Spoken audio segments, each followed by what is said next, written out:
আচ্ছা, আমরা সবাই অলৌকিক কাহিনী সম্পর্কে শুনেছি একবার হলেও, কিন্তু কখনো নিজে চোখে দেখেছি? আমি সব্যসাচী আজ আপনাদেরকে বলবো তেমনই একটি মন্দিরের কথা, লেপাক্ষী মন্দির, যা অন্ধ্রপ্রদেশের অনন্তপুর জেলায় একটি ঐতিহাসিক মন্দির। তার ভাসমান স্তম্ভের জন্য বিশেষভাবে বিখ্যাত। এই মন্দিরটি 16 শতকে বিজয়নগর সাম্রাজ্যের রাজাদের দ্বারা নির্মিত হয়েছিল এবং এটি বীরভদ্র মন্দিরের নামেও পরিচিত। মন্দিরের অন্যতম বিশেষত্ব হলো এটি একটি স্তম্ভ যা মাটি থেকে সামান্য উপরে ভাসমান অবস্থায় রয়েছে। এই ভাসমান স্তম্ভটি স্থানীয়ভাবে আকাশস্তম্ভ নামে পরিচিত। স্তম্ভটির স্থাপত্য এবং দক্ষতা এক অনন্য নিদর্শন, কারণ এর নিচে দিয়ে কাপড় বা কাগজ সহজেই চালিয়ে নেওয়া যায়। বহু বিজ্ঞানী এই ভাসমান স্তম্ভের রহস্য উন্মোচন করার চেষ্টা করেছেন।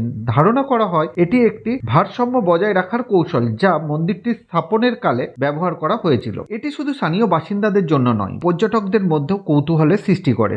মন্দিরটি নিজে একটি ঐতিহাসিক স্থাপত্য এবং শিল্পের একটি চমৎকার উদাহরণ। আপনি যদি কখনো লেপাক্ষী ভ্রমণ করেন, এই মন্দিরটি অবশ্য দেখার মতো একটি স্থান।